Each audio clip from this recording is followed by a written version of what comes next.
नमस्कार, हम प्रतिमा चौधरी। दोपहर 3 बजे के भोजपुरी समाचार में स्वागत बा। सबसे पहले प्रमुख समाचार।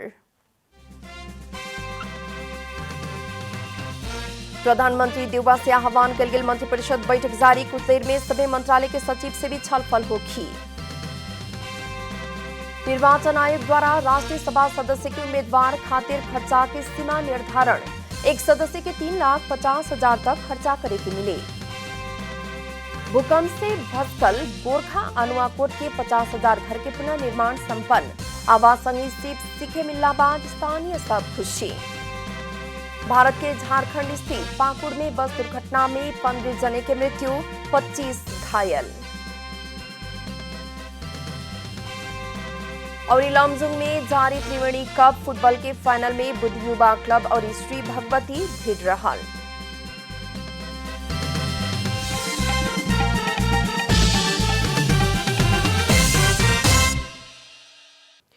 आप पूरा समाचार।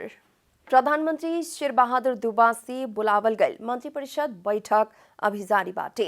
बैठक में प्रधानमंत्री देउबा के भारत भ्रमण लगायत के विषय में छलफल हो रहल उनकर सचिवालय जानकारी दिले बा। प्रधानमंत्री देउबा आवे वाला पुस 25 गते भारत भ्रमण में जा रहल बानी। पुस 26 गते होखे वाला वाइब्रेंट गुजरात सम्मेलन में शामिल होके देउबा भारत जाए वाला बानी है।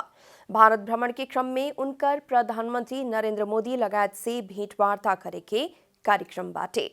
मंत्रिपरिषद बैठक में विभिन्न मंत्रालय के एजेंडा के साथ ही आवे वाला माघ 12 गते होखे वाला राष्ट्रीय सभा निर्वाचन के विषय में भी छलफल हो रहल बा। अर्थतंत्र के पिछला अवस्था के बारे में विभिन्न शिकायत होते समय प्रधानमंत्री शेर बहादुर देउबा सभी मंत्रालय के सचिव सबसे छलफल कर रहल बानी। सिंह दरबार में अब से कुछ देर में ही होखे वाला छलफल में राष्ट्रीय प्राथमिकता प्राप्त बड़का आयोजना सब, सरकारी सेवा प्रवाह में चुस्तता और पूंजीगत खर्चा संबंध में प्रधानमंत्री देउबा सचिव सबसे छलफल करे वाला बानी है। अंतर मंत्रालय समन्वय होके ना सकला बाद विकास निर्माण में अपेक्षाकृत परिणाम आवे ना सकल कहत आलोचना हो रहल समय प्रधानमंत्री देउबा सभी मंत्रालय के सचिव से छलफल करे लागल बानी। गठबंधन सरकार के साझा न्यूनतम कार्यक्रम के प्रभावकारी कार्यान्वयन करे के संबंध में भी प्रधानमंत्री देउबा से निर्देशन देवे के जनावल गेल बा। कोविड-19 विरुद्ध के खूब कार्यक्रम, शिक्षा और स्वास्थ्य क्षेत्र में सरकार से लिहल गए लक्ष्य के प्रभावकारी कार्यान्वयन करावे के संबंध में भी प्रधानमंत्री के ध्यान रहल और ओ संबंध में आवश्यक निर्देशन देवे के जनावल गेल बा। निर्वाचन आयोग राष्ट्रीय सभा सदस्य के निर्वाचन में उम्मीदवार खातिर सीमा तोकले बाटे। निर्वाचन आयोग आवे वाला माघ 12 गते होखे लागल राष्ट्रीय सभा निर्वाचन खातिर एक सदस्य से 3,50,000 तक खर्चा करे मिले के सीमा तोकले बा। मतदाता नामावली खरीद से प्रतिनिधि परिचालन लगायत विभिन्न शीर्षक में 3,50,000 खर्चा कर सके के आयोग जनौले बा।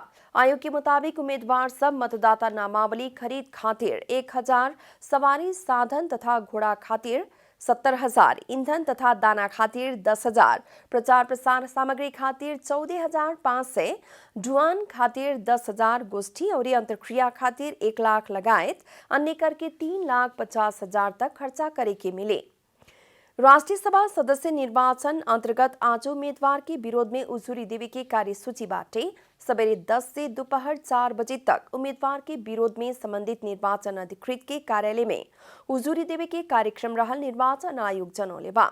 19 जने राष्ट्रीय सभा सदस्य खातिर मंगर के 9 गो राजनीतिक दल के 43 जने उम्मीदवार मनोनयन दर्ता करौले बा। उम्मीदवार विरुद्ध उजूरी पड़ी तब 22 और 23 पुस में छानबीन होगी। 24 गते उम्मीदवार से नाम फिरता लेवे के और 25 गते उम्मीदवार के अंतिम नामावली प्रकाशन तथा उम्मीदवार के निर्वाचन चिन्ह प्रदान करे के निर्वाचन आयोग जनौले बा। आवे वाला फागुन 20 गते से राष्ट्रीय सभा के 20 सदस्य के कार्यकाल पूरा हो रहल बा। 20 सदस्य मध्य राष्ट्रपति से 1 जने मनोनीत होगी तब बाकी 19 सदस्य खातिर माघ 12 गते निर्वाचन होके जा रहल बा। नेपाली कांग्रेस के 14वां महाधिवेशन अंतर्गत जिला अधिवेशन करे के बाकी रहल 16 जिला के अधिवेशन के डेट फेरू बढ़ गई बा। यह पुस 27 गते जिला अधिवेशन करे के कहला पर आज बैठल केंद्रीय निर्वाचन समिति के बैठक माघ 15 गते खातिर जिला अधिवेशन करे के निर्णय कैला खा।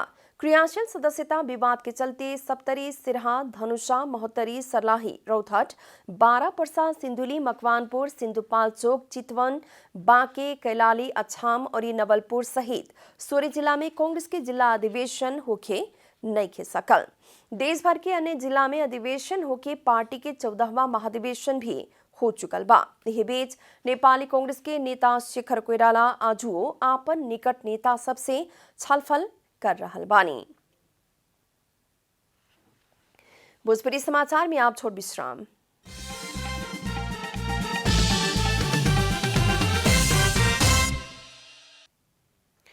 भोजपुरी समाचार में आप बाकी समाचार।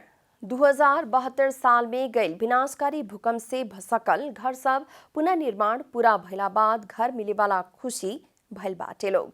2072 साल के विनाशकारी भूकंप और 29 गते के पराक्रम के चलते नेपाल में बड़का जनधन के क्षति भइल रहे।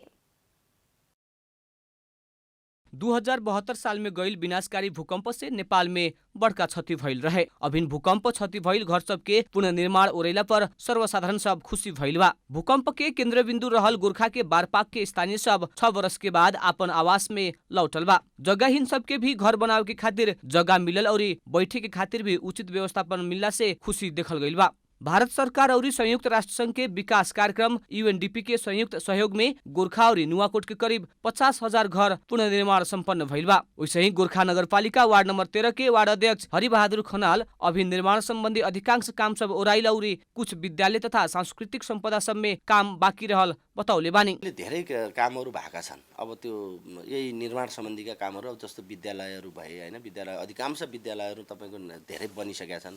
अब अलि बन्न बाँकी चाहिँ हाम्रो यो धार्मिक संरचनाहरू मठ मन्दिरहरू चाहिँ बन्न बाँकी छन्। UNDP के अपने विज्ञ इंजीनियर सब गांव घर में पुग के भूकंप प्रतिरोधी घर बनावे खातिर सिखावल और उहे सिप ही आपन और परिवार के आर्थिक स्तर बढ़ाते गईल बताउले बा। उ तालिम महिला और पुरुष दुनी के मिलला से महिला के भी समान अधिकार मिलल उ सब के कहनाम बा। वैसे ही 6 टेक्निकल सर्विसेज प्रणाली के दीपक त्रिपाठी अपन कंपनी से नेपाल में आवास निर्माण करे खातिर साथी सब के सामाजिक, प्राविधिक और संरचनागत बात सब सहयोग कैला पर अपना सब के खुशी भइल बताउले बाड़न। वैसे ही नेपाल स्थित भारतीय दूतावास के उप प्रमुख खाम्पा नामगयाल भारतीय सरकार भूकंप से भस्कल आवास गृह बनावे खातिर सहयोग कर रहल और विकास के क्षेत्र में भी सहयोग करे के बताउनी। The government of India has an extensive commitment to Nepal and its people for reconstruction assistance after the earthquake in 2015, and we're very happy that the housing sector, which was a priority sector, has been completed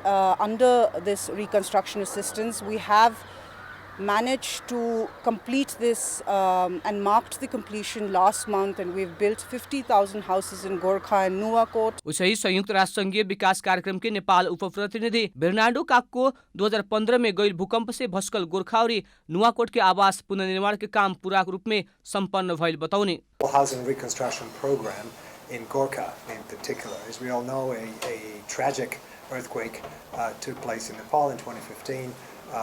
The devastation it brought was unprecedented, and very quickly we saw the international community as well as the government of Nepal rallying around its citizens to provide support on the reconstruction side, both the reconstruction of private residential stock as well as the commercial and heritage and institutional buildings. We have just completed our reconstruction program. उप प्रतिनिधि बेर्नाल्डो पुनर्निर्माण के काम सब में अपना सबसे कईल बात में केंद्रित रहला से सुरक्षित आवास निर्माण भइल दावी कैनी। कोरोना वायरस खोप लगावत समय प्रयोग होखे वाला सिरिंज नेपाल आ पहुंचल बा। अमेरिका से 6,66,000 खोप खातिर प्रयोग करे वाला सिरिंज नेपाल लियावल गेल हा। स्वास्थ्य सेवा विभाग के आपूर्ति व्यवस्थापन शाखा के प्रमुख सुरेंद्र चौरसिया के मुताबिक फाइजर खोप खातिर प्रयोग होखे वाला सिरिंज नेपाल लियावल गेल हा। सिरिंज अभाव के चलते यह पुस 13 गते से काठमांडू, ललितपुर, भक्तपुर, काभ्रे, चितौन, सिंधुली, डडेलधुरा और सुर्खेत सहित 8 जिला में बाल बालिका सबके लगावल जाए वाला फाइजर खोप अभियान रोकल गेल रहे। ओ जिला में 12 से 17 बरस उम्र समूह के लड़का लड़की खातिर खोप लगावे के तैयारी रहे। लड़का लड़की सब खातिर 6,64,560 मात्रा फाइजर खोप आ चुकल बा। मंत्रालय के सह प्रवक्ता डॉक्टर समीर कुमार अधिकारी सिरिंज आ चुकला बाद स्थगित कल गेल फाइजर खोप संचालन करे के बतौनी हा। कुछ दिन एने से बढ़ल अत्यधिक ठंडी और शीतलहर के चलते धनुषा और सप्तनी में 2 जने के कठुआ के मृत्यु भल बा। मृत्यु होखे वाला में धनुषा के चिरेश्वर नाथ नगर पालिका 5 के 60 बरिस के समुद्री देवी यादव और सप्तरी के महादेवा गांव पालिका 4 के 65 बरिस के देव नारायण ठाकुर बड़न। यादव के जनकपुर धाम स्थित प्रादेशिक अस्पताल में इलाज के क्रम में मृत्यु भइल जिला समन्वय समिति के प्रमुख रामदेव बनरईत यादव जानकारी देहने। वही लेखा ठंडी से कठुआइल सप्तरी के ठाकुर के इलाज खातिर अस्पताल ले जात समय मृत्यु भइल गांव पालिका के उपाध्यक्ष ममता यादव बतौले बानी। अत्यधिक ठंडी और शीतलहर से जनजीवन कष्टकर बनते गेला बाद धनुषा के 4 स्थानीय तह से विद्यालय में छुट्टी देहल गल बा। चिरेश्वरनाथ नगरपालिका, नगराइन नगरपालिका, मुखियापट्टी गांव पालिका और लक्ष्मीनिया गांव पालिका द्वारा सूचना जारी करत विद्यालय बंद कइल जनावल गइल बा। स्वच्छ और स्वस्थ वातावरण में बाँचे के प्रत्येक नागरिक के मौलिक अधिकार है, लेकिन अस्वाभाविक रूप में होने वाला वातावरण प्रदूषण से मानव जीवन, प्रकृति तथा जैविक विविधता में समेत प्रतिकूल असर पड़ते जा रहा बा। पिछला समय सुदूर पश्चिम प्रदेश के कंचनपुर जिला में अनुमति बिना अव्यवस्थित रूप में संचालन में रहल भूसे ईटा उद्योग के कारण वातावरण में असर पड़ रहा बा।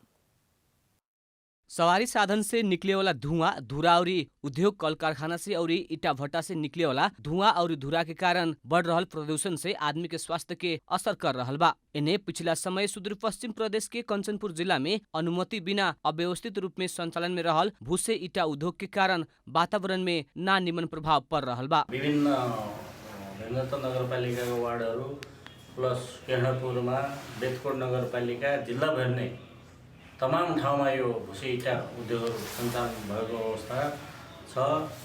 यसले गर्दाखेरि एकातिर प्रदूषणको वातावरणीय अवस्थामा दूषित भएको छ भने अर्कोतिर स्वच्छ रूपमा सरकारको कर तिरेर भ्याट 13% इँटामा तिरेर जो सञ्चालन गरेका व्यवसायीहरू छ नितान्त रूपमा उहाँहरूलाई मार्का त छ नै। अर्को सरकारले गरेको मापदण्ड आई रिपोर्ट गरेर भट्टा सञ्चालन गर्नुपर्ने। कैलाली कंचनपुर के जम्मा 38 गो भुस्से ईटा उद्योग सब घरेलू तथा साना उद्योग कार्यालय में दर्ता बाटे, लेकिन फील्ड में देखल जाए तो कंचनपुर में ही 100 गो के हाराहारी में उद्योग संचालन में रहल बा। सामान्य नागरिक से लेके जनप्रतिनिधि सब भी अवैध रूप में उद्योग संचालन कर रहल बा। अपना सब चाह के भी बेरोजगारी के कारण उद्योग बंद करे ना सके के भुस्से ईटा उद्योगी सब के दावी बा। अवैध रूप में संचालन में रहल उद्योग बंद करावे ना सकल सरकार के कमजोरी भइल समेत उ सब के शिकायत बा। अपना सबके सरकार से सहयोग करल जाए तो व्यवस्थित रूप में अगाडि बढ़ावे खातिर तैयार रहल समेत उ सब के कहनाम बा। हामीसित पहिला लाइसेन्स दिँदाखेरि 5 वर्षको सम्झौता गर्यो। 5 वर्षको सम्झौता गरेपछि म्याद हामीलाई 2 वर्ष थप्यो। 2 वर्ष थप्दा हामीले अब जमिनको सम्झौता हामीले 5 वर्ष, हामीले बैंकबाट पनि त्यसै 5 वर्षको नै भयो। 5 वर्षको हामीले सम्झौतालाई कसरी बीचमा छाड्ने, जमिनवालाले त हामीलाई छाड्ने कुरो पनि हुँदैन त्यसमा। त्यो जमिनवालासितको पनि भयो, फेरि हाम्रो रोजगारीको पनि समस्या भयो। हामीले यसलाई छोडेर जाने कहाँ त, हामीले पनि त बेरोजगारी बस्नुपर्ने अवस्था भयो। उद्योग तथा लगानी प्रवर्धन बोर्ड के 2074 माघ 29 गते बैठक के निर्णय से भुसे ईटा उद्योग सब के आधुनिक प्रविधि में रूपांतरण करे के कहत ना कैला पर दर्ता खारिज करे के समेत चेतावनी देले रहे। उ निर्णय के कार्यान्वयन करावे के खातिर घरेलू तथा साना उद्योग विभाग विभिन्न जिला के घरेलू तथा साना उद्योग कार्यालय सब के 2074 फागुन 25 गते पत्रचार ही करके जानकारी कराउले रहे, लेकिन लंबा समय भइला पर भी ना तो घरेलू कार्यालय उद्योग बंद कराव सकल बाटे ना तो कोनो पहल करे सकल बा। उद्योग लगायतका प्रबन्धन बोर्डले 2074 माघ 29 गते यिनीहरूले वातावरणलाई अलिकति प्रदूषित नै गरे भन्ने हिसाबले यसलाई चाहिँ आधुनिक भट्टामा रूपान्तरण हुनुको निमित्त 1 वर्षको समयावधि थपेर आधुनिक भट्टामा रूपान्तरण गर्ने भनेर समयावधि दिएको हो र त्यो अवधिसम्ममा केही भुसे भट्टाहरू त रूपान्तरण गरे र बाँकी भुसे भट्टाहरू अहिले पनि करिब सञ्चालन अवस्थामै देखिएका छन् र र घरेलु कार्यालयबाट तिनीहरूलाई 1 वर्षसम्ममा आधुनिकीकरणमा चाहिँ रूपान्तरण नगरेको खण्डमा तिनीहरूलाई स्वतः खारिज मानिन्छ भन्ने खालको निर्णय भएको हुनाले तत्पश्चात ती दर्ता भएका भूसिबट्टाहरू पनि अहिलेसम्म नवीकरण भएको अवस्था छैन। उद्योग के आधुनिक प्रविधि में रूपांतरण करे ना सकला पर स्वतः रद्द होखे के व्यवस्था के धजी उड़ावत करोड़ों कर छली कैला पर समेत संबंधित निकाय मौन रहला पर नागरिक सबके स्वच्छ और स्वस्थ होके बाँचे परे के मौलिक अधिकार के हनन भइल स्थानीय सबके शिकायत बा। वातावरण प्रदूषित करे के साथे कर छली समेत कर रहल दर्ता समेत ना भइल इटा उद्योग निर्वाध रूप में संचालन हो रहला पर समेत सरकार वाला निकाय मौन रहला पर कहूं के नहु मिलो मोते त नइखे भइल कह के आशंका उत्पन्न भइल बा। समय में ही ऐसा गतिविधि विरुद्ध राज्य के ध्यान जायल जरूरी बा। कंचनपुर से धर्मराज कठायत की रिपोर्ट। अब आर्थिक समाचार। नेपाली बाजार में आज सोना के भाव प्रति तोला 600 रुपया से बढ़ल बा। नेपाल सुन चांदी व्यवसायी महासंघ काल्हू छापा वाला सोना प्रति तोला 92,200 रुपया तोकले रहे तो आज प्रति तोला 92,800 रुपया दाम तोकले बा। वही लेखा तेजाबी सोना के दाम प्रति तोला 92,300 रुपया बा। मंगर के प्रति तोला 91,700 रुपया में कारोबार भइल रहे। वही लेखा आज चांदी के भाव प्रति तोला 10 रुपया से बढ़ के 1,260 रुपया पुगल महासंघ जनौले बा। अंतर्राष्ट्रीय बाजार में आज सोना प्रति औंस $1,815 आसपास कारोबार हो रहा बा। भोजपुरी समाचार में फिर छोट विश्राम।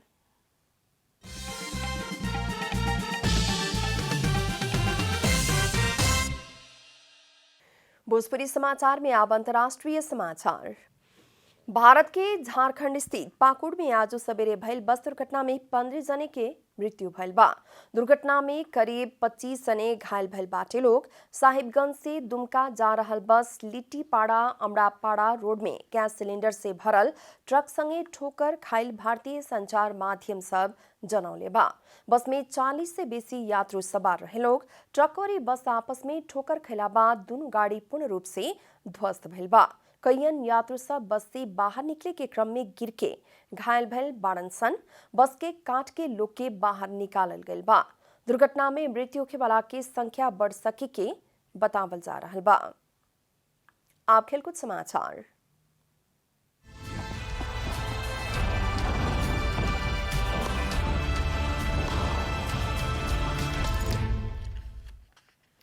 लमजुंग के बेसी शहर में जारी 29वां त्रिवेणी कप फुटबॉल प्रतियोगिता के फाइनल खेल अभी जारी बाटे। उपाधि खातिर बुद्धि युवा क्लब और श्री भगवती क्लब बीच के फाइनल खेल हो रहा बा। मंगर के भइल तेसर का सेमीफाइनल में समाज कल्याण के 3-0 से हरावत बुद्ध श्री भगवती से बेट पक्का कैला खा। वही लेखा पहले सेमीफाइनल में आयोजक तथा साबिक विजेता त्रिवेणी युवा क्लब के 3-0 से हरावत श्री भगवती उपाधि भिड़ंत पक्का कैला खा। प्रतियोगिता के विजेता के 5 लाख और उपविजेता के 3 लाख पुरस्कार देवे के आयोजक त्रिवेणी युवा क्लब जनौले बा। प्रतियोगिता में 18 गो टीम शामिल रहे। अंत में प्रमुख समाचार फिर एक बेर। प्रधानमंत्री देवासी आह्वान कल गेल मंत्रिपरिषद बैठक जारी। कुछ देर में सभी मंत्रालय के सचिव से भी छलफल होगी। निर्वाचन आयोग द्वारा राष्ट्रीय सभा सदस्य के उम्मीदवार खातिर खर्चा की सीमा निर्धारण। एक सदस्य के 3,50,000 तक खर्चा करेगी मिली। भूकंप से भस्कल गोरखा और नुमाकोट के 50,000 घर के पुनर्निर्माण संपन्न। आवास संग के मिलना बाद स्थानीय सब खुशी। भारत के झारखंड स्थित पाकुड़ में बस दुर्घटना भइला बाद 15 जने की मृत्यु, 25 जने घायल। और लमजुंग में जारी त्रिवेणी कप फुटबॉल के फाइनल में बुद्धि युवा क्लब और श्री भगवती भिड़ रहा।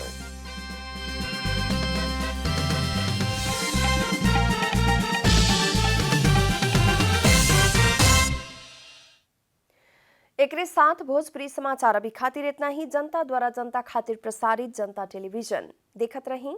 नमस्कार।